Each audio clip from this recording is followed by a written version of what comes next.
over and ask Yahweh, did you choose this person for me in this time, in this season, here and now in my life? Did you? Or did I just run into this guy at Macy's? And he looked cute, and I got overcome with a little zest of the lust. My tail led my head. Now I can't cut off my tail because I'm in too deep. You with me? Yeah. Your friends must be chosen by Yahweh. And to be chosen by Yahweh, they've got to be Yahweh's children, Yeshua's children. And to be Yeshua's children, they've got to have the witness of Yeshua and obey His word, His Torah. Amen. Are you with me? So they got to be teaching friends, but they also got to be chosen friends. Chosen. Thank goodness we can't do anything right. Let's be honest. We don't do a lot of things right. Let's be honest. Okay, most of us don't need to be told we're stupid. We already have a clue about that. All right, including myself. So the point is, if we screw up in marriage choice, if we screw up in our relationship with our own kids, they don't talk to us. P.S. If your child hasn't spoken to you in 10 years, you're not having a healthy relationship with your child. So if you're failing in your relationship with your children, what makes you think all of a sudden, because you're born again and you're a Messianic Israelite, you have the ability to choose your friends? You can't even relate to your kids. They don't even talk to you. They don't even call you. You're dysfunctional. Your family is dysfunctional. So if you're dysfunctional in your family, what makes you think you won't be dysfunctional when you choose your kingdom friends? So to have a kosher friendship, that friend must be chosen for you by Yeshua. Thank goodness, because that means you and I can't mess it up. Make sure anybody you get intimate with in the kingdom is already selected for you, even as just friends, even as phileo friendship. Not agape, but phileo, brotherly friendship. Make sure that person is chosen for you. You don't want to become friends with a person just because they're there, and because they live close, and because they can take you shopping. There's no reason to be friends with people. That's the reason to go shopping with people, but not to be friends. Are you with me? Yes. So kosher friendships are chosen. Yeshua said, you did not choose me, but I have chosen you and appointed you that you should bear fruit. You with me? Yeah.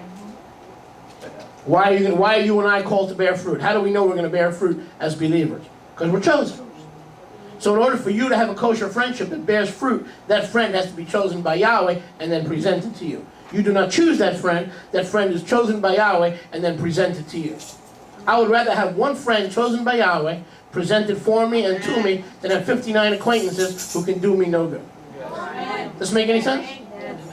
I said, does this make any sense? Chosen friends have been chosen by Yahweh.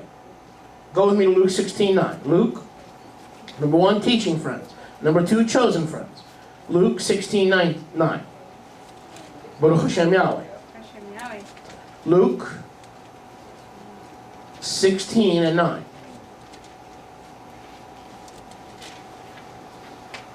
And I say to you, make friends for yourselves by unrighteous mammon. That means by your own choice. False reasons, false motives for becoming someone's friend. Okay? One false reason is a type of mammon. Who's mammon? The god of wealth. The deity of wealth. Friends who become friends for any reason other than the fact that they're chosen by Yahweh for them are entering into a mammonic, not to mention moronic friendship. Okay? Have you ever been in a mammonic friendship? Huh? Based on what? Based on wrong qualifications for that person being your friend. In order for that person to be qualified, they've got to be cleaned up by Yeshua and chosen by Yeshua and then presented to you for friendship. Be careful who your friends are. They got to be kosher. Look at verse 9. Make friends for yourselves with a criteria of unrighteous mammon. So when they fail, will they receive you? Shall they receive you into everlasting dwellings? So people wonder if the master had a sense of humor. Not only did the master have a sense of humor, he was facetious. He knew how to be facetious. He was saying, okay, if you think you can choose your own friends, and most of us choose the friends that can benefit us, or criteria that's not what? Scriptural. So Yeshua said, that's fine. And P.S., when you finish choosing your friends, ask them one postscript. Ask them if they can give you everlasting life, everlasting peace, everlasting joy. See if they can invite you and lodge you and put you into everlasting habitations. Okay? You're chasing something that they have, But P.S., when you're chasing these friends who have not been chosen for you, rather you've chosen them for false criteria, such as their being men and women of means, or money, or job, or whatever. Just because someone can promote you and give you a job doesn't mean you have to sleep with them. I think the world needs to know that. We don't need to know that, but I think the world needs to know that. Okay? So these unholy alliances based on personal promotion and aggrandizement, based on righteous mammon principles. Yeshua said, when you choose your friends, instead of letting me choose your friends, ask yourself one question. When the smoke clears and they drop dead, can they guarantee you eternal life? When you drop dead, can you guarantee yourself eternal life? And the only one that has the authority, fix it. Amen. the only one that has the authority to choose your friends is the one who died for you, and is the one who could build and receive you into everlasting habitation. Amen. Yep. I'll say that again. The only one that can choose your friends is the one that can guarantee everlasting habitation. Hallelujah. So if Yeshua is being facetious, he says, when you choose your friends, ask them one question. Not what they can do for you, but do they have the gift of everlasting life, everlasting ordinances, everlasting Shabbat, all the eternal things that only Yahweh can hand out. Ask them that before you make them your intimate, close compadre.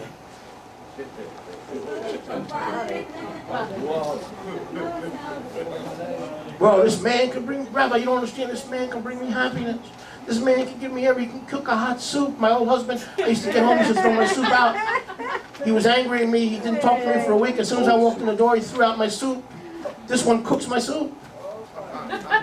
But that's good. That's good. That's a head start. But ask yourself one question. Okay, did Yahweh choose him or her for me? Yeah? Good. Because that means that there'll be a teaching friend who's a chosen friend. You want to have every chosen friend is a teaching friend. They go together. Why would you want to hang out with someone that you can control and manipulate, like this guy John Mohammed with Lee Salvo, these Maryland snipers? One was a posse for the other. All right? Pitiful. Pitiful. Why would you want someone you can control, you can tell what to do? It gets boring after a while.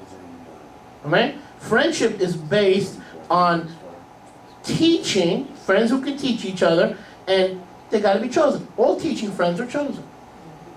See, when you choose your friends, they may not be able to help you or teach you anything. When Yahweh chooses your friends, you're going to go on a lot of it. There's going to be a lot of education, and there's going to be a lot of fruit bearing. I've chosen you to bear fruit. Not only to bear fruit, that your fruit should remain. Teaching friends, who are chosen friends, produce abiding fruit. Because the time you spent with them, whether a year, 2 years, 5 years, 10 years, bore much fruit in the true name of Yahshua. Amen. So if you've got a friendship that's not bearing fruit, you've got to ask yourself, is this a chosen friend? And to be a chosen friend, that person needs to be personally selected by Yahweh for you, but they also better know they're part of the chosen people. Chosen friends are know that they're part of the chosen people. Does that make sense? Yes. Well, Rabbi, I object. I've got this wonderful, wonderful, wonderful sister in the church. And I babysit her kids, and okay, no problem. No problem. I can deal with that. But are you being a teaching friend to her? Was she chosen? He chosen? Are you calling them out? Or are you putting one foot in Sunday, one foot in Shabbat? You're mixing, you're playing. You're not sure if this person's really chosen. Maybe someone else done chosen for you to pull you away from the things you know and hold to be true. Do I believe in come out of my people? Absolutely. I'll take anybody who's stuck in the church, bring them to McDonald's, buy them a cup of coffee, and share the truth with them. But I'll be darned if I go in that system and stay in that system and be snuffed out and succumb by that system. You name me one person. Go ahead, I'll wait for you. Name me one person in 2,000 years who went into the Catholic Church, turned it upside down for the glory of Yeshua, turned a local archdiocese into a beacon of light. Give me the name. Go ahead, I'll wait for you. Went into a local archdiocese, turned it around, and it became a beacon of light and total truth. soon, It cannot, it cannot happen No. functionally. The people can be turned, like your mother was turned. Okay, the people can be turned, not the system. So going into the system is not the answer. Calling the people out is the answer. Amen. You with me? People needs to change Baruch Hashem for Yahweh. the system to change. Okay, so chosen friends are friends who bear fruit. And they're friends who, when the smoke clears, can receive you into everlasting habitations. Okay? They're feeding you everlasting food. Now, everlasting food comes in a lot of forms. It comes in the form of the weekly Shabbat. It comes in the form of the annual Moadim, the Shabbaton. It comes in the form of a set-apart life, set-apart clothing, set-apart lifestyle. So all these things, all these everlasting habitations can come in many forms. Are you with me? Many forms. But the person who is, the friend who is not chosen for you, who's not a teaching friend, who doesn't receive doctrine from Yeshua, but receives it from the Jewish synagogue or the church, that person does not teach you Yeshua's teachings. A, hasn't been chosen, and B, is not going to produce fruit because they can't feed you with everlasting kernels of grain. A friend chosen, listen, a friend chosen for you, everything they feed you is eternal. Everything they feed you is eternal. The truth about the Moadim, the truth about the Shabbat, the truth about the tzitzit, how 10 men will grab the tzitzit of him that is called a Jew in the latter days and say, now we'll go with you, we've heard Yahweh's with you. Hallelujah. And how long are they going to be grabbing each other's tzitzit? Forever. When is Ephraimite going to let go of the Yehudites' tzitzit? Never. Never. So that a friend, a kosher friend, always gives you the eternal things. Eternal tzitzit, eternal head coverings. Everything they teach you, everything they mimic before you, everything they model before you has something to do with your eternal habitation. An unchosen friend can give you a temporary feeling, a goosebump, a Toronto blessing. What happened to all those guys after the Toronto blessing done gone south? Huh. Now they need Arizona blessing. Brownsville. Then they run to the Brownsville blessing. Yeah. Now when they finish with the Brownsville blessing, they run to the Saturn blessing. Because these are not eternal habitations. A chosen teaching friend who guards his commandment, who guards Yeshua's commandment, is kosher. So to be kosher, a teaching friend is kosher. A chosen friend is always kosher because you and him together are going to bear kingdom fruit, because everything you hear coming from him, everything you hear proceeding from him, everything you hear emanating from him or from her is something eternal. There's nothing temporal about their speech. There's nothing temporal about their vision. There's nothing temporal about their goals. There's nothing temporal about their desires. They're all eternally based on Yahshua's teaching, designed to bring you in to those eternal habitations. Hashem Yahweh. Baruch Hashem Yahweh, somebody. Hallelujah. Number one, teaching friend. Number two, chosen friends are very kosher. Number three. And Yeshua is being sarcastic here when he says, okay, those of you who are chasing friends who cannot feed you on the everlasting habitations and things of the kingdom, okay, when all your dreams and visions and all your aspirations are over, now go, as a postscript, say, can you feed me with the everlasting truths? Can you? And the answer is no. So a kosher friend is always giving you an eternal perspective. A kosher friend is always giving you an eternal view. Yes, that person passed away, but when you go to be with Yeshua, you and him will be together forever. See? They're giving you an eternal view, an eternal perspective. These are kosher friends. Amen. Go back to Yochanan 15, please. Yochanan, is anyone enjoying? Yes. In the back. Is anyone enjoying? Yes. Thank you, sister. Wrong commission. I know that. Yochanan 15:13. Yochanan 15:13. Hallelujah. No one has greater love than this, that one lays down his life for his friends. How do we lay down our life for our friends? We lay down our life for our friends by not lording it over another, but by serving another. So therefore, servant friendship are kosher. I serve Yahshua, you serve Yahshua, and together we are servant friends because our common bond is we serve the same master. Amen. So that friend who's already a slave, a servant of Yeshua, is a kosher friend. So they're not waiting to serve Yeshua when the business is sold, when the time is right, when I have a better job. There's no perfect time to serve Yahshua. They're already a servant of Yahshua. They're a kosher friend. Because you are not looking for a friend who you can boss around or a friend who can boss you around. You're looking for a servant of Yahshua. Amen? So if you find a friend who's already serving Yahshua and you're already serving Yahshua, that friend is kosher. Baruch Hashem Yahweh. Kosher friend. Baruch Hashem Yahweh. That friend is kosher. Both friends have Yahweh as master. Both friends, listen, have laid down their lives for Yahweh. A friend that is kosher, listen, must be, this is very important, don't miss this. A friend that is kosher must be serving Yahweh before you meet. Y'all missed that. You missed it. They must be serving Yahweh before you meet. Well, Rabbi, I met this wonderful person. I'm just waiting for them to come around. Don't hold your breath, sweetheart. It could be a long time. What happens if they don't come around? What happens if they don't come into the truth? Now you've got a battle on your hands. Either they're going to pull you out of the truth, Right. or they're going to confuse you enough so you don't want to be in the truth because it's too confusing to be in the truth. I know husbands who do that to their wives. I know wives who do that to their husbands. There's such a battle going on when one wants to serve Yahweh according to Yeshua's commandments. The other wants to serve Yahweh by grace, grace, grace, as if the Torah has been nailed to the tree. And there's this conflict, and say, well, they'll change. Yeah, they may change in 30 years. By the time that person changes, you already have coronary heart disease. Because you've carried a battle for 30 years.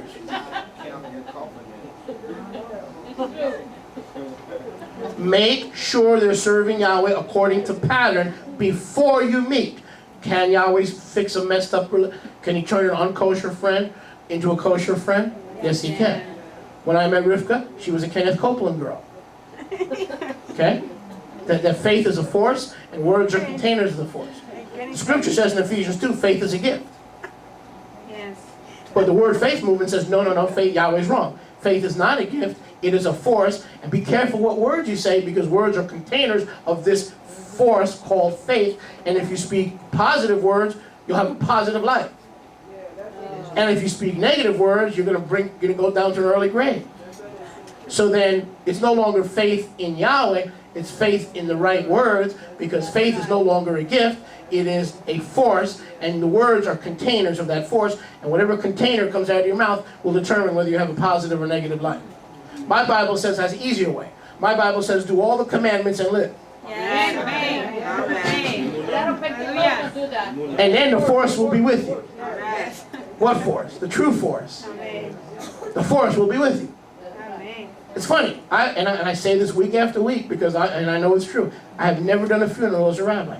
No one in my congregation has ever preside over. I've had people ask me to do a funeral. I've had people pay me $100 to do a funeral. My price is going up now.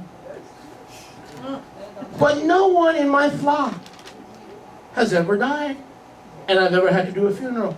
Because if you only read Mishlei 4, it says that the Torah is medicine to our body and health and healing to our bones. Amen. You know why there are no big prayer lines in Torah-observant Messianic congregations? Because we have the constant medicine of preservation, so we don't need healing lines. That's right. A lot of those places where they have healing lines is because the medicine of preservation is not dispensed. What is the medicine of preservation? Torah. When you have the medicine of preservation, you don't need healing lines. And if you do need healing, you go to the elders, they'll anoint you with the Shemen HaMashiach, and you'll be healed in the name of Yeshua. What's the big deal? What's the problem? So that the healing oil is in case something comes into your life. In case. Turn your neighbor and say, in case. Okay. Turn your neighbor and say, in otra casa. Otro caso. I know I screwed that up. Otro caso. Caso. Caso. I knew I was close, man. I knew I was... I'm so focused on the dos casas de Israel, I'm thinking everything's casas. In this case, it's cosas. But anyway, so, you see, brothers and sisters, Torah, Mishlei chapter 4. Torah is health, it's medicine. Amen. Think about it. I've been in this business. It's a nice business. It's Papa's business. And if you're my kind of friend, you're in the same business. Amen. 18 years I haven't done my first funeral. Why? Because we're walking in the medicine of preservation. Torah's not, well, he does and I don't. They believe that and I believe different. Let's not make a big deal out of it. No, brothers and sisters. I'm talking about the medicine of healing. Amen. Are you feeling better now that you're doing Torah? Or before you started doing Torah? Yeah. Has your health Yeah. improved? Of course it has. Your doctor bills are down. You think that's a coincidence? Yahweh says, do this and live. Don't do it and die. No problem. Next case. Baruch Hashem Yahweh. Yahweh kept saying in the Torah, don't eat the fat. But in a Jewish home that doesn't believe in the truth, oh, you know, they'll send you to bed early for not eating the fat. Moshe, did you eat the brisket? And the fat, you left the best part. Healthy. Much the fat. Okay? Then we found out that Yahweh knew what he was talking about. 3,500 years ago, he says, don't eat the fat. Oh man, how did the Lord didn't, Yahweh knew it. The Lord didn't know diddly squat. Amen. Yahweh knew that. Oh, enjoy your meal, but don't eat the fat. Alright? Now there's your Genesis diet right there. Hashem Yahweh. Baruch Hashem Yahweh. So a kosher friend, listen, very important, must be serving the master before you meet. Ladies, you married him unsaved and you got hell on your hands. You married her unsaved and you thought you were going to change her and da-da-da-da. And man, it is a nightmare. Alright? Why? Because you chose your friend instead of what? The friend being chosen for you by Yeshua. To be kosher, they had to be a chosen friend. They had to be a teaching friend. And they had to be a servant friend. What does it mean to be a servant friend? They had to be serving Yeshua so they'd know how to turn around and serve you. And not trip you up, but build you up. So never ever choose a friend who is not already serving Yahshua, but not only serving Yahshua, serving him in spirit and truth. Amen. We got a lot of folks, thank you Jesus, thank you Jesus. Okay, they're serving him in spirit, but not in truth. Yeshua said, I'm sorry, my Father, I don't know about your, but my Father is looking for folks who worship him in Ruach and in Emet. As in Torah and Ruach. You need both. Ephraim, everything is the Ruach. What happened in the assembly today? The Ruach, the Ruach, the Ruach. Really? Yeah, and I got the dove is on the bumper sticker, and the dove is in the windshield. Everything's a dove. Right? Ephraim is because the symbol of Ephraim is a dove. Right? The Ruach.